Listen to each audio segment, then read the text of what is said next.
Capacidade funcional, o verdadeiro segredo do envelhecimento saudável.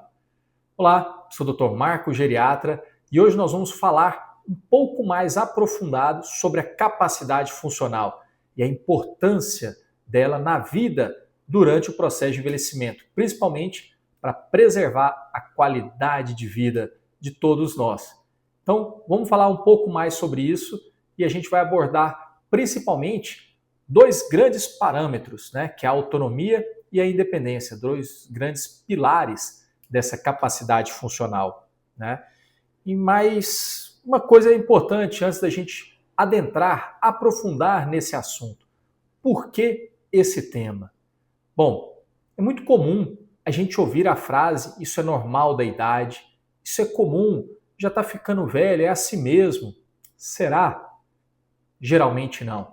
Se está acontecendo alguma coisa, se antes a pessoa, o seu pai, sua mãe, o seu cônjuge, conseguia fazer algo, caminhar, subir escadas, ir ao banco, ir ao mercado, e agora não consegue mais, alguma coisa está acontecendo. E a gente não pode associar isso como um padrão normal da idade. Na maioria das vezes, esse declínio funcional sutil, silencioso, a gente consegue reverter, desde que a gente consiga identificar a causa. E para que possa identificar a causa, a gente precisa estar de olho, principalmente você, familiar, que é o primeiro contato com o paciente antes de trazê-lo para nós, para os médicos. Então é importante você estar atento a algumas dessas alterações que são silenciosas e passam desapercebidas por muitas pessoas, inclusive por outros profissionais de saúde, inclusive médicos. Então, essa é a importância da gente poder reconhecer a perda, o declínio da capacidade funcional como uma alteração de fragilização e que a gente pode e deve correr atrás para reverter o quanto antes. E se não for possível reverter, para que a gente possa cuidar da melhor forma possível, oferecendo dignidade, segurança e qualidade de vida.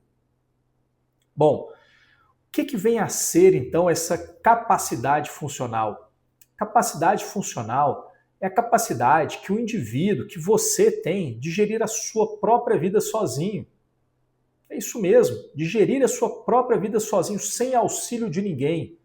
Se hoje você, morando sozinho, consegue fazer as suas ações, as suas atividades, sem depender de outras pessoas, isso te torna uma pessoa capaz, funcional. Mas se durante o processo de envelhecimento começam a acontecer alguns declínios, algumas perdas, e você passa a depender, mesmo que parcialmente, de outras pessoas, isso vai afetar a capacidade funcional. E a gente pode separar a capacidade funcional em dois grandes grupos, dois grandes pilares, a autonomia e a independência. A autonomia é a capacidade de decisão, de escolhas, de julgamentos. E a independência, a capacidade de execução. Então, se eu tenho a minha autonomia preservada e a minha independência preservada, eu sou uma pessoa plenamente funcional. Mas se eu começo a ter perdas de um ou de outro, esse declínio funcional pode me tornar um processo de envelhecimento patológico, em processo de fragilização e fragilidade. Um exemplo simples para a gente poder entender melhor a autonomia e a independência.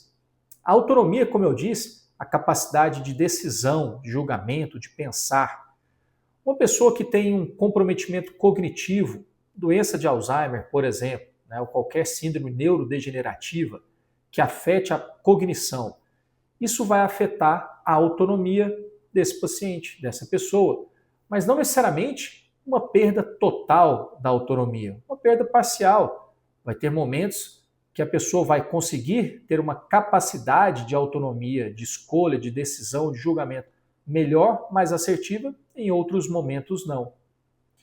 Mas se eu trouxer para uma realidade como ir à padaria, a pessoa que tem uma perda de autonomia, como por exemplo doença de Alzheimer, ela tem a sua independência, a locomoção preservada, ela consegue ir até a padaria, mas muitas vezes ela vai ter confusão ou dificuldade de saber o que fazer lá, o que comprar, como pagar, como pegar o troco. E o contrário acontece na perda da independência. Uma pessoa, por exemplo, que tem uma artrose no joelho, no quadril importante, em que tem uma capacidade aeróbica reduzida, ou seja, não consegue caminhar longas distâncias, não consegue subir degraus, né, vai ter a sua independência comprometida, a sua capacidade de execução. Então, nessa analogia de ir à padaria, quando se tem uma perda da independência, a pessoa ela não vai conseguir ir sozinho à padaria, vai precisar de uma ajuda, mas ela tem a autonomia da capacidade de escolha, de julgamento, de pagar, de pegar o troco. Então, elas andam juntas, a autonomia e a independência. E juntas, elas formam a capacidade funcional do indivíduo. Então, para que a gente possa ter independência e autonomia, ou seja, ter a capacidade funcional preservada, eu preciso ficar atento a alguns pontos bem peculiares, porque muitas das vezes essas alterações elas são sutis, silenciosas e passam desapercebidos por conta dessa impressão equivocada que a gente tem que as alterações são normais da idade. Então fique atento a qualquer alteração que o seu familiar, seu cônjuge ou até mesmo você possa ter, porque se está acontecendo alterações de perda de autonomia e independência, não vai ser normal da idade. E a gente consegue identificar isso como se fosse uma trilha, um caminho, uma trajetória, uma jornada. Vamos colocar isso como a jornada da vida, né? Onde a gente vai passar por um caminho. Esse caminho, a gente pode passar ele com a senescência, com o envelhecimento fisiológico, robusto, com vitalidade, onde eu tenho sim o aumento cronológico, né? O aumento da idade, mas sem perdas de capacidade funcional, sem declínio funcional que impacte no dia a dia.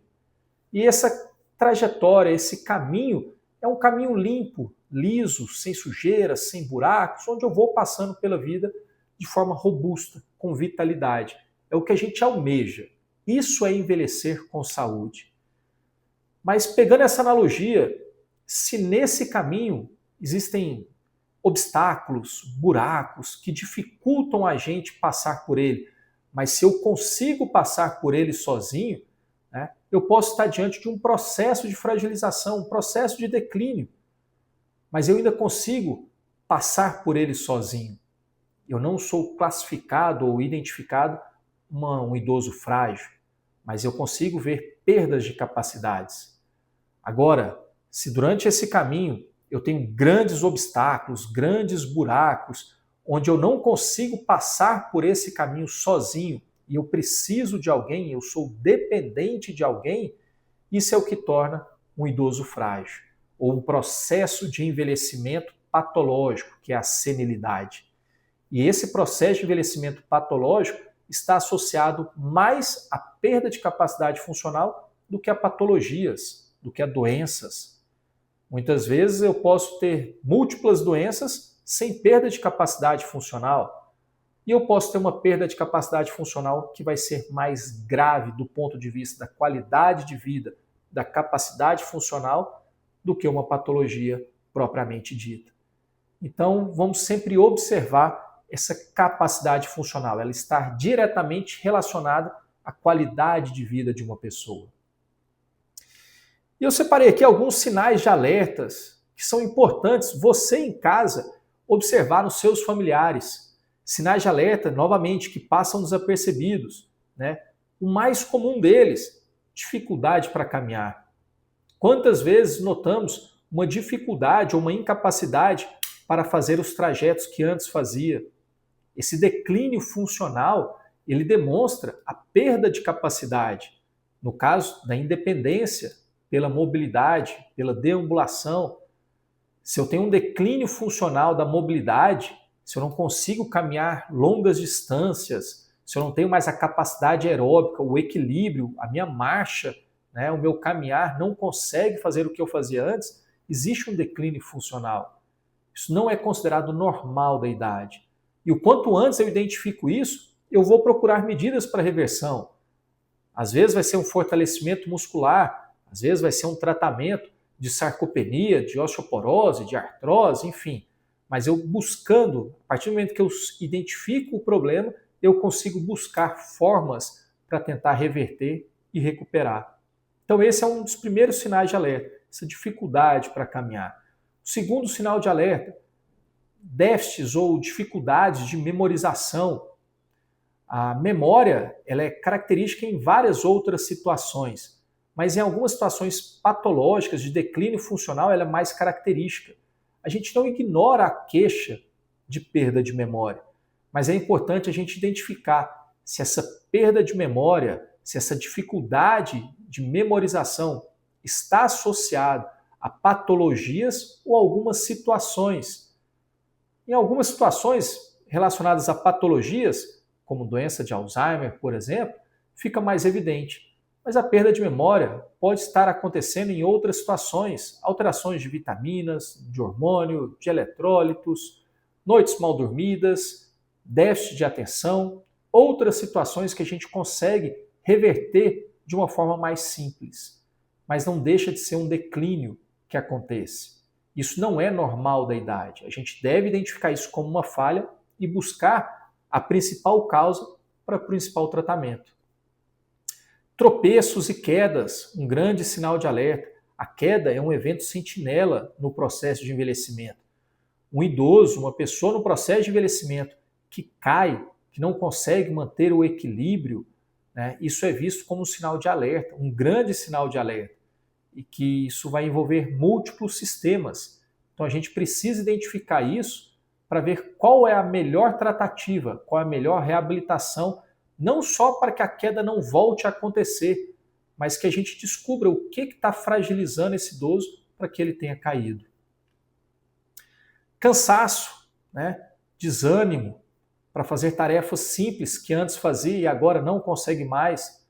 Às vezes nem é por falta ou força muscular, mas existem outros fatores que podem estar acontecendo. Mas sentir cansaço, fadiga, fraqueza, isso não é normal da idade. Isso está associado a um declínio funcional iminente. E a gente consegue reverter desde que a gente identifique a causa precocemente. Então esses são alguns sinais de alerta que acontecem no nosso dia a dia, que a gente consegue observar, mas muitas das vezes é ignorado. Se você conhece algum familiar que está tendo esses sinais, não ignore. Vamos procurar uma ajuda para que a gente possa identificar o problema e reverter o quanto antes. E como que a gente vai avaliar essa capacidade funcional no consultório? Se você vai no médico, no geriatra, né, para entender a capacidade funcional, existem escalas, instrumentos que a gente utiliza na nossa avaliação. Então isso passa de ser uma avaliação subjetiva para uma avaliação objetiva. Ao invés de eu ficar no achismo, olha, eu acho que está pior, eu acho que está melhor, a gente consegue, em cada um desses setores da autonomia e da independência, aplicar escalas, instrumentos validados para que eu possa tornar a minha avaliação objetiva, com pontuação, com classificação, para que eu possa fazer o acompanhamento. De nada adianta eu fazer a escala, esse instrumento, uma vez. Então, se você procura um médico, olha, eu quero fazer um acompanhamento, eu vim aqui para um check-up, e vai uma vez e não volta mais, de nada vai adiantar. O acompanhamento, o check-up, não é feito com exames apenas, é feito com avaliação. E para quem está nesse processo de envelhecimento, essa avaliação é mais importante do que os exames. Porque os exames eles vão identificar patologias, a avaliação, a sua capacidade funcional, a sua qualidade de vida. E a gente precisa unir os dois nesse consultório. Mas não numa visita única, sim no acompanhamento. Se eu faço esses instrumentos, aplico essas escalas hoje, eu vou precisar replicar futuramente e comparar para saber se está melhorando ou piorando, para saber se as minhas medidas, as minhas orientações estão sendo eficazes ou não. Então, se você procura um profissional para melhorar a capacidade funcional, não adianta ir uma vez. Vai precisar ir várias vezes nesse acompanhamento. É um acompanhamento contínuo. Afinal de contas, a vida é contínua. Ela não é feita de um ponto único e separado, né? E uma grande pergunta: é possível reverter o declínio funcional? Sim, é possível, mas novamente, a reversão começa com a identificação precoce. Quanto antes eu identificar precocemente essas falhas, mais cedo eu consigo recuperar. Maior eficácia vai ter nas minhas ações para recuperar e reabilitar esse paciente, né? E o que a gente pode fazer agora? Faça um teste rápido. Vá até um familiar ou pense como que ele é. Você falaria essa frase para ele ou para algum médico se você levasse ele? Ah, isso é normal da idade. Se você falaria ou pensaria isso, ou se já escutou isso, cuidado. Você pode estar passando por um processo de declínio funcional silencioso, achando que isso tudo é normal da idade. Mas na verdade não é. Procure uma assistência médica especializada, né? Geriatras e outros profissionais que estão habilitados a atender esse público, né, 50 mais, que estão no processo de envelhecimento. Existem maneiras que a gente pode preservar a qualidade de vida, com segurança, com dignidade. Envelhecer bem é possível. Envelhecer, todos nós vamos, isso é inevitável. Mas envelhecer bem, de forma saudável, né, onde eu possa ter uma vitalidade, onde eu posso ser um idoso robusto, é possível, mas começa com a prevenção, começa com a identificação precoce de situações silenciosas, como o declínio funcional. E aí, essas dicas foram valiosas? Você consegue colocar isso em prática e buscar um profissional adequado? Comenta aqui, escreve qual é aquele amigo, aquele familiar que precisa escutar sobre isso, tá bom? Um grande abraço, tchau, tchau.